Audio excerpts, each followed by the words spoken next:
it's Anja here, and I'm back with another video for Ophelia Talks. Today I am going to show you how to make the Elizabeth wrap. As you know, we have made a CAL recently, which was called Lizzie, and of course that's the abbreviation for Elizabeth. So to go with the CAL, I have designed a wrap in one of the colors of the CAL, and I have called it Elizabeth wrap. Of course, there are tassels. Let's get started. So what do you need? I am using 5 balls of Starcraft Special DK in the color Parchment, and this yarn is prescribed for a 4mm hook, but I am using a 5.5 so that the fabric that we create is going to be nice and loose and lacy. You need 4 balls for the shawl, and then if you're going to put on tassels, of course you will need some more yarn. So also you will need your scissors and a darning needle, and if you are making your tassels, then you will also need bigger scissors. Well, I use them for that anyway, and the little box that I always do my revolutions around. Okay, so let me explain how we are going to make this shawl. For people who have made the CAL, the Lizzie Blanket, you will have made something that looks like this. This was your stitch reminder. So while you were working on your blanket, we also created this small sample because we did lots and lots of rows of different stitches. We did 5 different rows each week and we repeated them. Of course, this is just the sampler of those. So here we see those particular rows, just the ones. Now we had 5 weeks. Each week gave us 5 rows. So in here are 25 rows. What have I done for the shawl? I have taken these 25 rows, doubled them. So I've done them twice. So I've got 50 rows here. And I have changed the stitches to go 1 level up. Let me explain. So the special rows are kept the same. We do those exactly the same. If they were half double crochets, if they were double crochets, they are still the same. The normal rows, for instance, we did a half double crochet row, a double crochet, double crochet, double crochet. Each time, half double, double, each time we are going to be doing a normal row. We are going to step it up a level. So a half double crochet row becomes a double crochet row. A double crochet row becomes a treble crochet row. And that way you get more laciness and your shawl gets more height as well. So, of course, I am not going to show you in this video the 25 different rows because that would be a video lasting hours. So I'm going to start you off with the first week.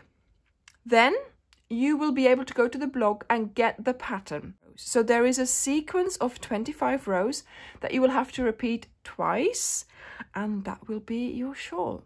So if you have this sampler here, keep it with you, because again, you will be able to use this to tell you which is your next row that you have to do. So it was worth making it, wasn't it? Okay, so let me put this to the side. We are going to have to get started. You're going to have to measure. Yes, I can hear you say it, your fingertip to fingertip measurement. If you want a shawl that goes nicely around your body, around your torso, you have got to make it to your own measurement. I am making this 200 stitches wide. So I'm going to do my slip knot. I'm going to start chaining until I have 200. Of course, now I am just going to make a sample. But for the proper shawl, I did 200 stitches. And that was indeed my fingertip to fingertip measurement. Then you are going to once again start using a stitch marker to make sure that you don't lose sight of your stitches. Once again, we have a big panel that we are working on, and we must make sure we don't lose stitches on the end. Okay, so I now have my 200 stitches. So now we are going to start every row with a turning chain. That turning chain does not count for your stitches. So this one here is the last stitch of my row. So that's my 200th stitch. I'm going to do a turning chain. This will give me the height that I need for my next stitch. Into the 200th stitch, so skipping the turning chain into the 200th, you are going to do a double crochet, because in the original pattern we did a half double crochet. So a double crochet in there.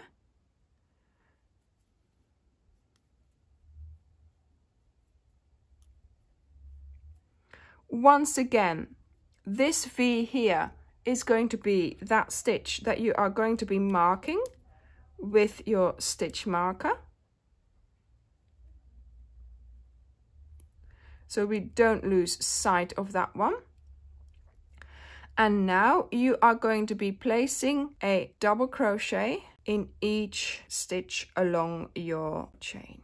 And of course this as well is going to be our border, because it's going to be a very simple border. So this really is your border. You're going to end your last row. So row 50 is going to be a double crochet row. And then we will also do sides as well. But of course, first we have to make the panel itself. And it is such fun to do this, because of course you recognize the stitches, you know that you've done them in the blanket. Well, at least if you've done the blanket. If you haven't done the blanket, then this is your opportunity to try it out and see if you would like to make it. So I'm nearly at the end of my row. Yours will take a little bit longer, of course. Now, of course, there is multiples that you'll have to contend with. But like we did in the blanket, towards the end, just do normal stitches to make up for any multiple if we have, if we have a multiple to deal with in certain rows. I want you to enjoy your crochet. If it doesn't work out at the end of the row, it doesn't work out. You just put it a normal stitch and off you go again. Okay.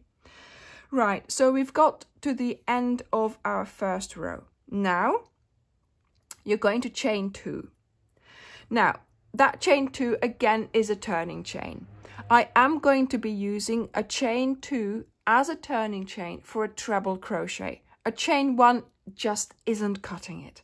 So chain 2, disregard it, you turn your work, and then this time you are going to be doing treble crochets all along the row. So treble crochet is yarn over twice. You insert into that very first stitch, because of course that chain 2 does not count, and you keep on doing your pull throughs until you only have 1 loop on your hook, and once again into that V, and you will notice that that kind of V is quite big, but don't worry about it. It is also because of course we are working with a hook that's too big for our yarn. So into that V, so that when you come back you know to use it. And then of course we are going to do a whole row of treble crochets. So yarn over twice, insert, pull up a loop, yarn over, pull through 2, yarn over, pull through 2, yarn over, pull through 2. And there we go.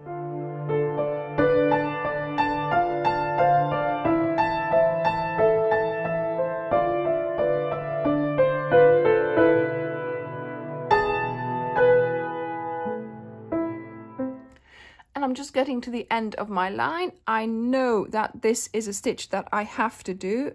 I'm going to take out the stitch marker because it's a little bit inconvenient it being there, and I am picking up that V there. There we go.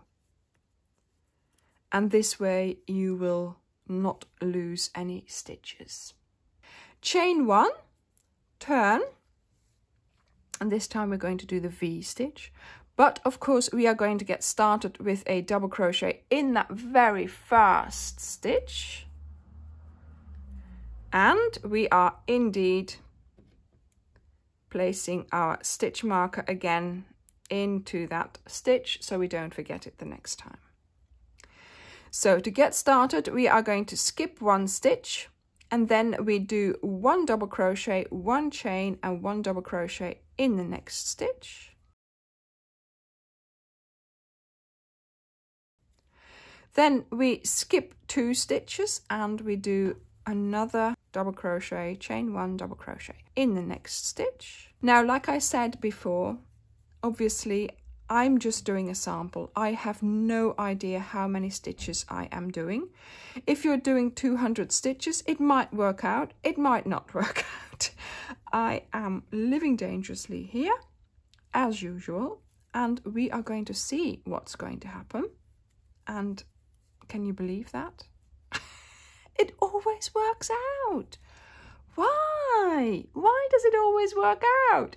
So at the end, you do have to skip just the 1 stitch, and then you have your last stitch to do a double crochet. If I'd had more stitches, I would have just done 2 double crochets in a row. So you just, you know, work your way to the end and see what happens. There we go. Okay, so that was row 3. Then row 4, once again we are doing a row of trebles. So that means 1, 2, turn, and you do your treble, so yarn over twice. Yeah, there we go. And again here, move your stitch marker. It becomes a habit to move it, mind you. There we go. And you are going to do 1 treble in every stitch, but of course you've done chains, so you know that you can do it around the chain.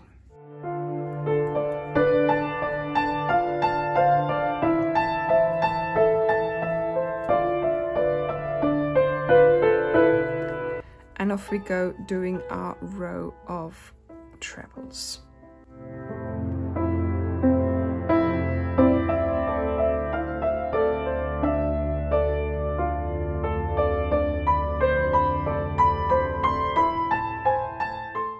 And then of course the last stitch, that was placed better, so yeah, easy to leave it in. There we go.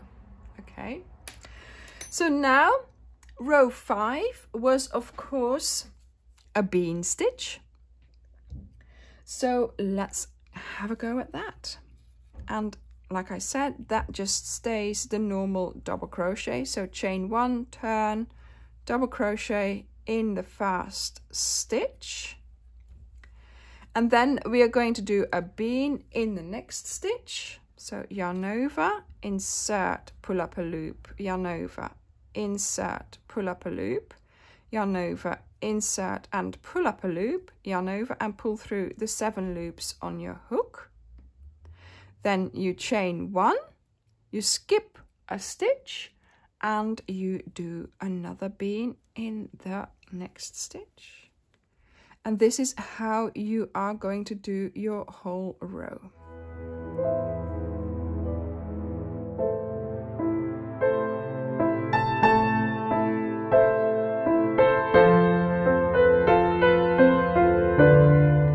And then here we get to the end of the row, so we do our double crochet in the last stitch. There we go. So these are the first 5 rows of the wrap. Like I said, go to the blog post for all the others, but of course I have done tutorials on them already because they are in the Lizzie CAL playlist. So go and have a look at that if you have forgotten some of these. And of course, if you have made your sampler, you will now be able to see that indeed you are doing a treble row, because this is a double crochet row. Then here the boxes row stays the same because it's a special row. Then here we have half double crochets, so this is going to become a double crochet. These wrapped beans stay the same, and so on. Okay, so let me just show you here we have the first 5 rows, and here, look, I have also done the first 5 rows. So as you can see, they are quite a lot higher than your first 5 rows, which came to here from the Lizzie blanket.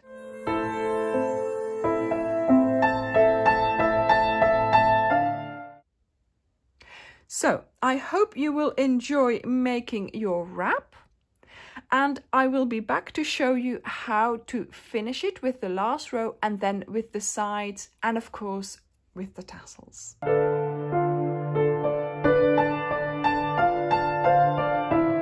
Okay, so I have just started my last row. So you repeat the sequence of the 25 rows twice. But the second time you are going to do that 25th row, you're not going to do treble crochets because we started here with double crochets. So I would like to end with double crochets because these are going to be our border. So row 49 is your row 24, and then row 50 is just a double crochet row. Okay. I will see you when I am ready to do the border on the side.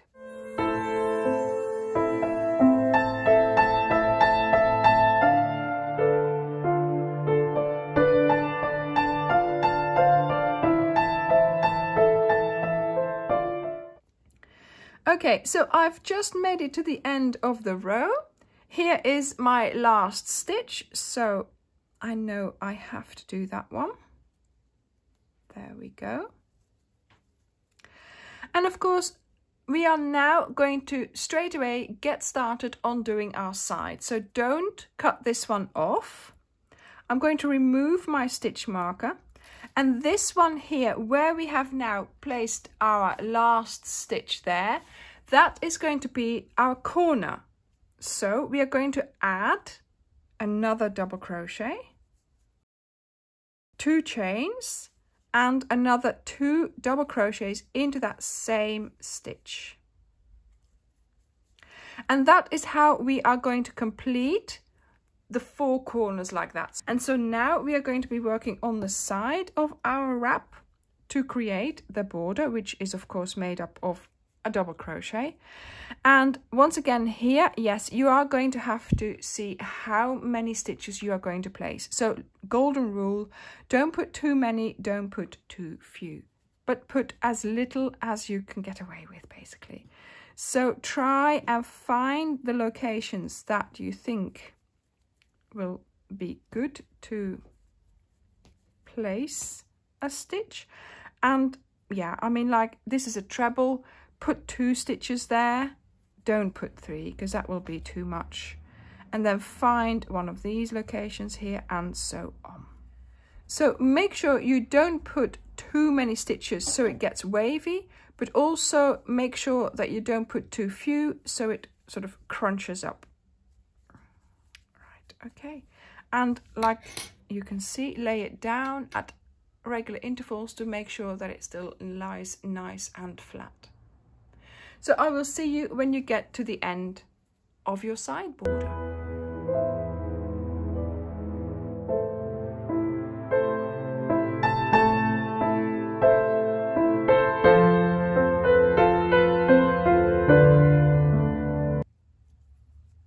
And I have made it to the end of the side here. And I've just placed one here, and in fact I think that's just underneath that last double crochet here. So I'm going to treat this as my hole for my corner, which is fine. And so I'm going to add another double crochet there, 2 chains, and then when you turn it you will see that this one then is your last double crochet, so you'll have to just put another one in to make your 2, and then yeah, try and put a slip stitch in the first V. There you go, and that's your corner done. See? So now you can cut this off And of course you can sew this in, and I would sew it in so it sort of helps, you know, the shape of the corner, of course. And then we go to the other side. Oh, here. I'm going to try and act as if I'm already crocheting. So I am going to pick up a V at the top here. I'm going to pull through my yarn just like that. Make sure it's long enough so you can sew that in. And then here, I'm just going to pretend I'm already crocheting, and I'm going to try and place an extra double crochet there. See, so that's my second one. Whatever this is going to be my first one. 2 chains and another 2 in that same location. There we go. And look at that, we have made a corner. And of course, this is the location where I am going to be attaching my tassels. So all I need is a good, you know, chain 2 space there. And off I go again doing the side. So placing my double crochets in sensible locations. And then of course you end your row here by doing exactly the same as we did just now, completing that corner. And then all you'll have to do is add the tassels, if you're doing them, of course. So here I am going to show you how to do the tassels. Of course, I have done them in quite a few videos before this, so go and take a look. I'll put some links above for you to go and find out how to make the tassels. But these days, I don't think any wrap, any shawl, or any poncho is complete without a tassel. I attached the tassels to the corners by tying the 2 ends around the chain space that we did in the corners, and then I sewed in the ends into the wrap. The tassels help it to hang really, really nicely when you're wearing it. I hope you will enjoy making and wearing this wrap. Thank you very much for watching, and I will see you in the next video. Bye!